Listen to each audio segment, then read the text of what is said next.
¿quién fue el primer rey declarado de Tarvintas? Dice Quoth, a título póstumo, Feida Calancis. Si no a título póstumo, su hermano Jarvis. Es muy interesante porque vamos a hablar bastante de Feida Calancis, que aparece muy poco en el libro, pero creemos que va a tener un peso importante en el tercer libro. Y nos basamos en el propio stream que hizo Rufus, hablando especialmente de este personaje. Sacó una moneda en la colección de monedas de la tienda oficial representando a este personaje y nos hizo el lore que se dice hoy en día, ¿no? De este personaje cuando no aparece en el libro. Prácticamente, ¿no? Aparece mencionado. Pero se nos hizo todo el backstory. Rufus hizo un directo especialmente para explicar Feida Calancis. Y entonces, pues, bueno, todos los foros y los que seguimos Claro. así, Rufus, pues nos volvimos medio locos con esa nueva información porque algunas piezas que no encajaban empezaron a encajar si de repente ponía este personaje en juego y otras que no estaban en el tablero, bueno, de repente se derramaron, ¿no? Entonces, Feida Calancis fue el primer rey de Vintas. Entonces, para que nos situemos, antes de Vintas, lo que había era Vint, ¿vale? Porque primero fue Vint durante muchos años, ¿vale? Quien gobernaba Vint eran los Alberon. Esto ocurrió hace 12 generaciones. Aún estaban los Alberon, gobernaron los Alberon durante 1000 años. O sea, el Maer, no el Maer, pero su familia, el linaje. ¿Y qué ocurrió? Que Atur invadió Vint y formó todo parte del imperio Atur. Entonces llevó la ley del hierro y llevó el libro del camino, etcétera, ¿no? Dentro de ese original de Vint, ¿vale? También estaba incluido, no es el Vintas actual, era mucho más extenso, mucho más.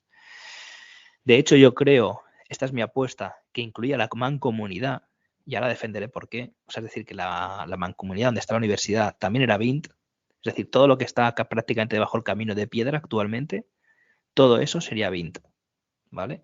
Después Atur absorbió prácticamente todo y luego se fueron independizando. Ahora explicaré brevemente cómo, no me voy a enrollar en esto, pero para situarnos, ¿no?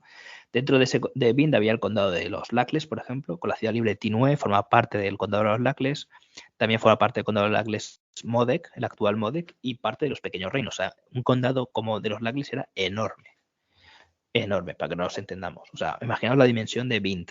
Por eso digo que, entre otras cosas, que creo que está la mancomunidad. Porque para empezar, le dicen primer rey de Tarvintas, y Tarvin está en la mancomunidad, es la capital de la mancomunidad, donde no hay reyes. Entonces, bueno, una vez es todo Atur, el pontícipe prohíbe la orden Amir, entonces hay muchas revueltas por la subida de impuestos, por un lado, del emperador por poder financiar la guerra de conquista que estaba librando, y por otra parte, porque esta orden Amir pues, son los que financian estas pequeñas revueltas que hacen que todo esto es Rufus, ¿vale? En lo que explicó Rufus, no está en el libro. Entonces, sobre historia pasada. Entonces, se rebelan contra el imperio Atur y se independizan, ¿no? Entonces, pues bueno, según Rufus, pues hubo pequeñas trifulcas de reyes marítimos, ¿no? Que son los que estaban haciendo esos saqueos, ¿no? Pues tipo los hombres del hierro, ¿no? Como guerra de guerrillas para ir pues fastidiando y financiando estas revueltas para independizar territorios de Atur, muchos frentes a la vez. Y Feida Calancis fue quien unifica a todos estos pequeños reyes, ¿vale? Y entonces se independiza lo que hoy conocemos como Vintas, ¿vale? Lo que hoy conocemos como Vintas. Y posiblemente la mancomunidad, que luego se harían dos territorios, pero posiblemente. Durante algún momento, pues puedo ser Vintas. Esto no lo sabemos, ¿vale? Pero este proceso le cuesta la vida. Y entonces el primer rey es Jarvis Calantis, su hermano, que es lo que dice Quoth como respuesta. Entonces, ¿por qué a título póstumo le harían rey a él? Por haber llevado la gesta, pero rey, lo coronan rey a título póstumo. ¿Por qué? Bueno, pues según Rufus, un personaje, una persona con la voluntad de construir una nación, ¿no? Y del poder que tenía Feida, no muere si él no lo desea. ¿vale? Y entonces vuelve, digamos, su voluntad permanece como un Draug. Un Draug es un rey tumulario o un tumulario que vuelve a la vida, ¿no? Que sale de los túmulos. Sabemos que en Vintas hay muchísima superstición, eso lo vemos en toda la obra, y es porque ellos creen en los Draugs, entre otros seres, ¿no? Y entonces sería como él como vuelve como primer rey mago y siempre rey, ¿no? Vigilando sus tierras desde su túmulo, así lo dice Patrick, ¿no? Entonces, claro, si está vigilando sus tierras desde su túmulo y es rey de Vintas, se supone que debería estar en Vintas.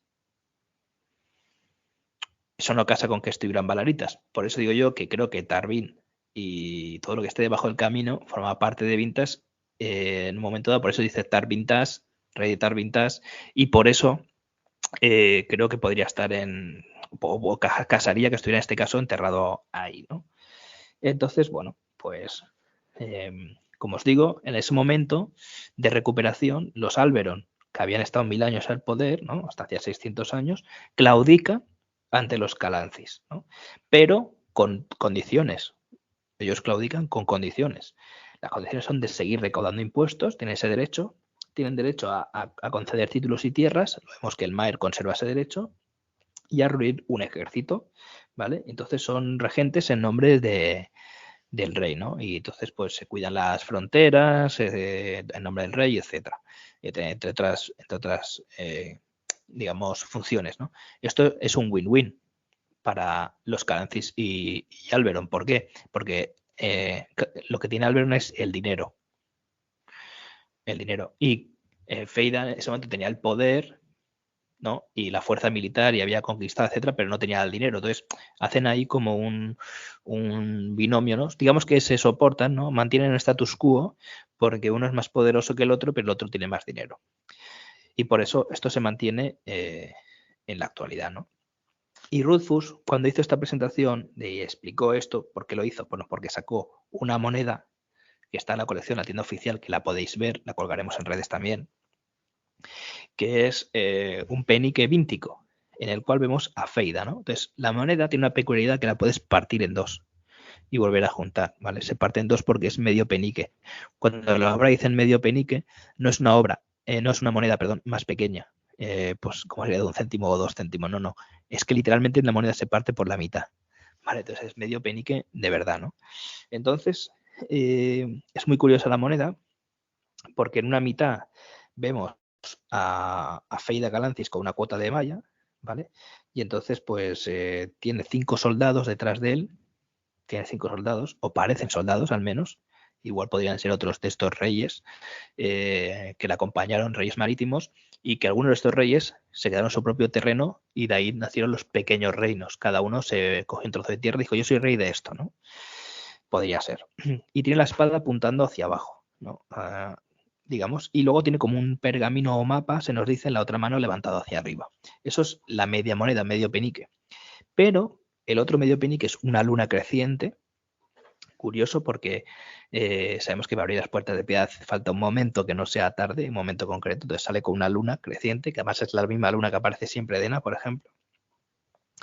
Tiene una rama de cicuta, ¿vale? O eso se nos dice en la tienda oficial, que es una rama de cicuta, pero podría ser, por ejemplo, una rina del café, ¿por qué no?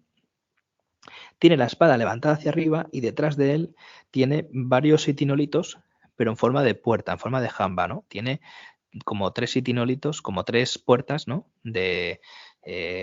Como, digamos, tipo Stonehenge, ¿de acuerdo? Detrás de él, que quizás esté apuntando a otro sitio, como hemos visto de Fire Angel, o está haciendo referencia a unas puertas de piedra, que podrían ser las Balaritas, ¿por qué no? Etcétera, ¿no? Y entonces, pues, bueno, estas puertas, estas jambas que dicen ellos, y es el rey tumulario Trauk, ¿no? El rey muerto. Entonces es como rey en vida y rey para siempre. Y así lo tienen en su moneda los vínticos. Y creen en eso. Entonces ellos lo siguen considerando su rey, ¿no? Es como está el rey actual y el rey eterno, ¿no? Como que Feida es rey. Lo que pasa es que, bueno, pues bueno, ellos creen en eso. O sea, tienen esa superstición, ¿no? Entonces este es un poco el lore que hizo Rufus. Pero, si vamos a la obra, tenemos pistas.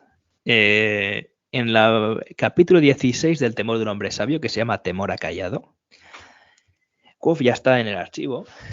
Y entonces, bueno, creo que ni siquiera tiene permiso aún, puede ser, no estoy seguro, en esta parte del libro, pero bueno, él está en el archivo, en la estantería, chafardeando, ¿no?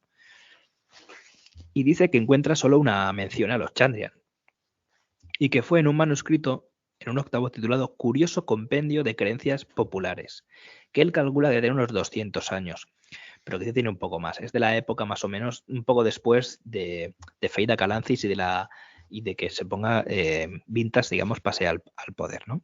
O sea, a la independencia, perdón. Entonces dice que el libro es una colección de historias y supersticiones recopiladas por un historiador aficionado de Vintas y que a diferencia de los ritos nupciales del Dragos común no pretendía demostrar ni desmentir las creencias, ¿no? Entonces, bueno, él escribe, ve que ahí hablan de demonios, de hadas, de engendros, dice que sobre las damas grises y los jinetes blancos. Todo esto es muy, muy interesante porque los jinetes blancos son los Sith, etcétera, pero cuando lleguemos a este capítulo de Temor de un hombre sabio, no os preocupéis que analizaremos todo, ¿no? Me voy a centrar en Feida. Entonces dice que hay una extensa sección sobre los Draugar, o los Draugs, digo yo, de los túmulos. Hay una extensa extensión, ¿no? Y que hay 12 maneras de hablar con los muertos en este libro, ¿de acuerdo? Y que además dice que por lo que se refiere a los Chandrian no hay mucho que decir. Todo hombre los conoce, todo niño entona su canción. Y aún así, porque solo lee lo de los Chandrian porque es lo que le interesa al personaje, ¿vale? A Quoth, en este caso. Lo demás no le interesa. No nos lo leen, claro. Si no, sacaríamos más información. Dice, por una poca de cerveza, un labriego hablará 2 largas horas de los resinillos, más menciones de los Chandrian y aprieta la boca como el culo de una solterona. Toca fierro y aparta con ímpetu la silla, ¿no? Muchos piensan que traen mala aventura hablar de los Fata y aún así las gentes lo hacen. ¿Por qué causa distinto los Chandrian? Ignórelo. En el pueblo Monstúmulo, un curtido el borracho, Entonces, ¿qué pasa? Que este historiador que está buscando de Vintas, parece, ¿no? Que habla de los Draugar de los túmulos y que habla de 12 maneras de hablar con los muertos, ha visitado Montúmulo, que ya lo conoceremos más adelante en la obra, que es donde el Dracus, Trebon, vamos. Puede ser que estuviera buscando a Feida, porque luego vemos que ahí no lo encontrará, pero puede ser, y lo está buscando a tomar por saco de Vintas. Posiblemente, como digo yo, que antes Vintas también fuese la mancomunidad, porque es en la mancomunidad esto, ¿no? Entonces, bueno, aquí vemos a un historiador víntico buscando túmulos, hablando de los Draugars, en esa zona, muy cerca, en Trebon, muy cerca de la universidad. Entonces, bueno. Pero no sabemos el motivo, ¿no? O sea, no sabemos el motivo, pero posiblemente si creen en que es su rey, porque si lo llamaba rey y título póstumo, él lo estuviera buscando, ¿no? Y lo está buscando bastante cerca de la universidad. Yo es porque vamos a dejar las pistas en la cual, sin nombrar a Feida, podamos intentar ver si hay algún paralelismo en relación a eso, ¿no? Entonces, no sé si aquí no son ninguno claro y meridiano, ¿eh? Todo es así un poco. De momento va a ser todo cogido con pinzas. Contra más trozos leamos, pues al final todo se compone, ¿no? Como una teoría. Esto es gorra de plata total.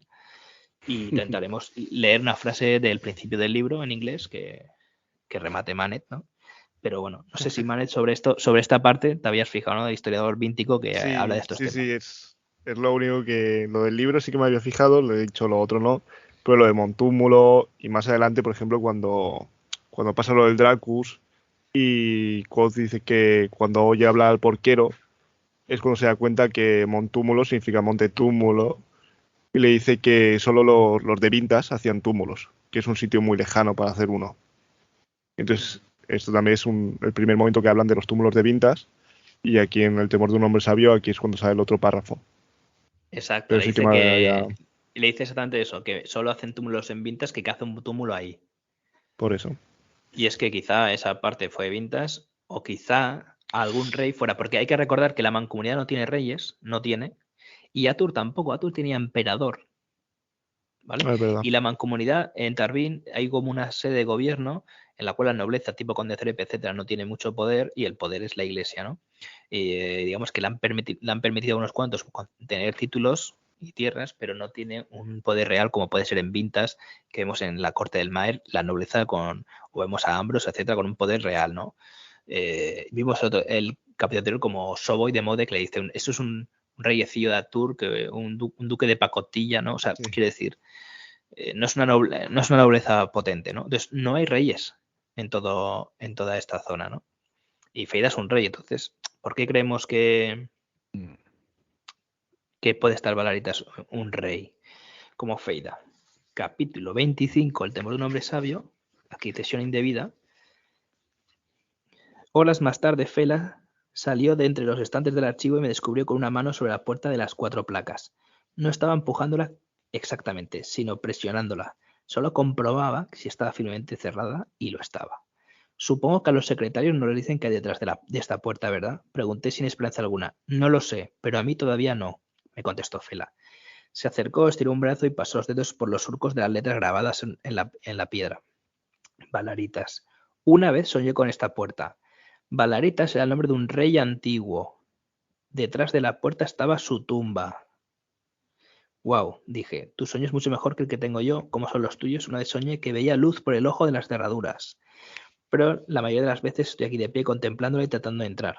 Como si estar aquí plantado delante mientras estoy despierto no era suficientemente frustrante, también lo hago cuando duermo. O sea, y es la teoría que os digo de que Fela es probable que escuche a la piedra y que por eso sueñe eso.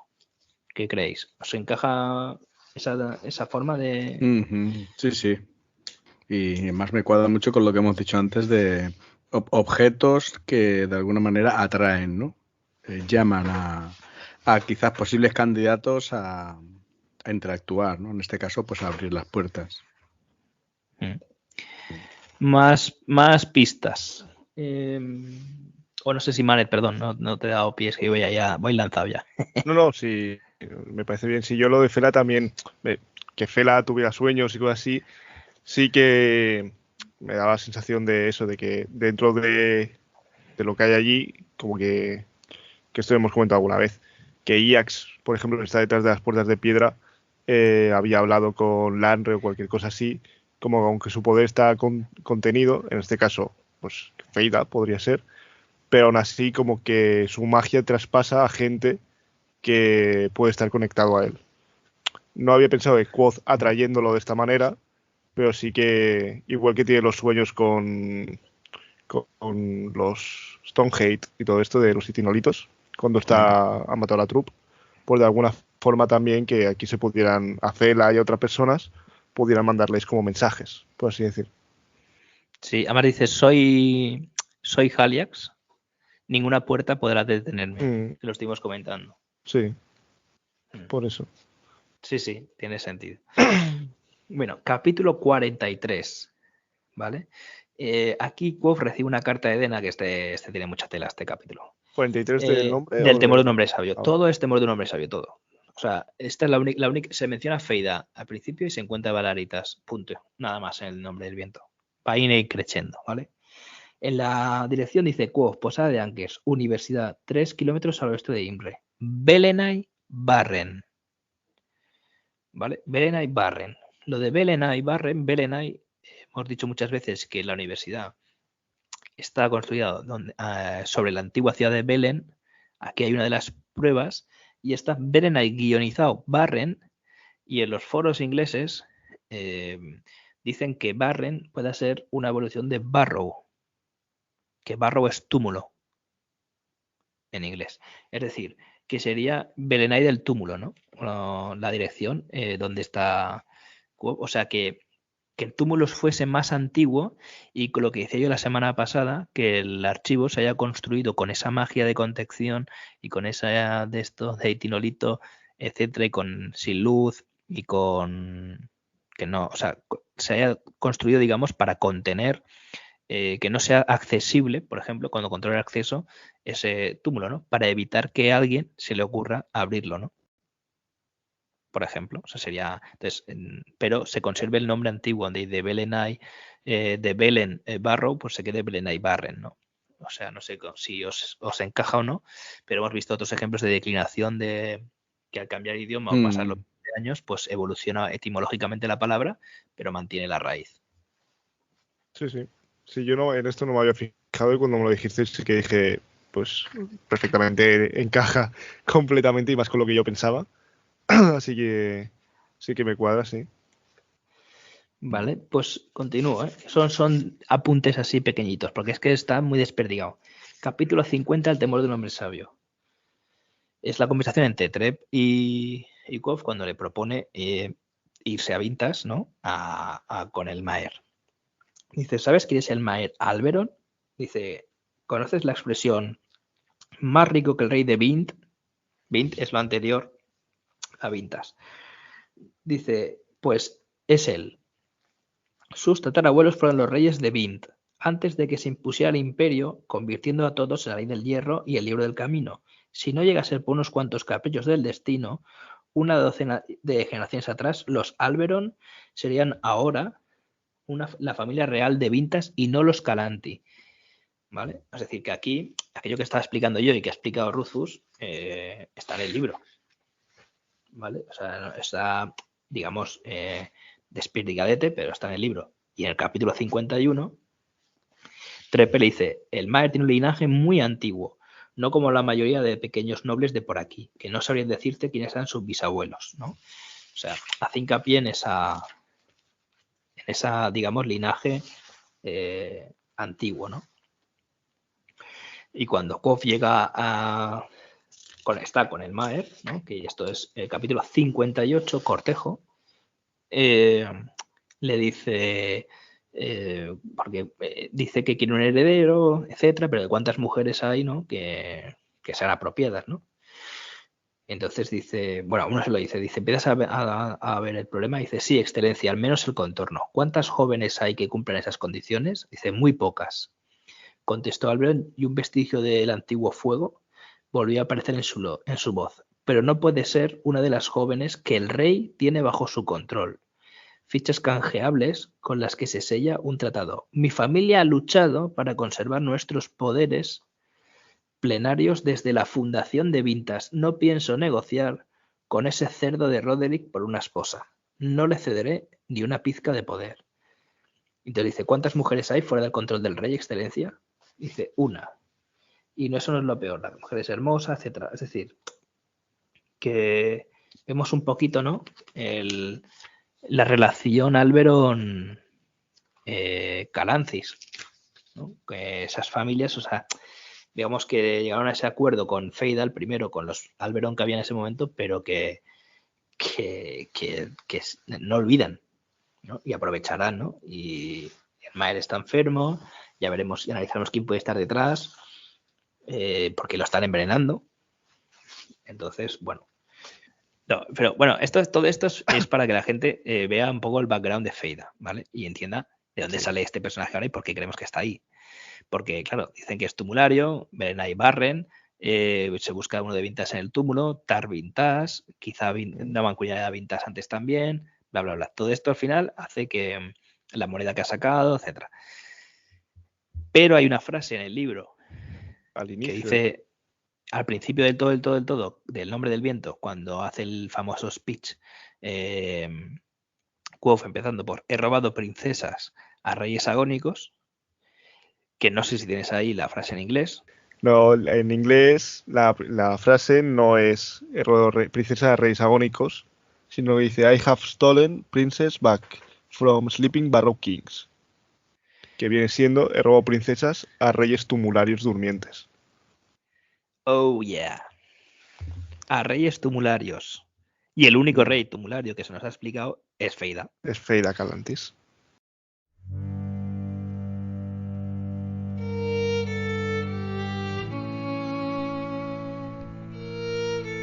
Que todas tus historias sean alegres y que todos tus caminos sean cortos y llanos.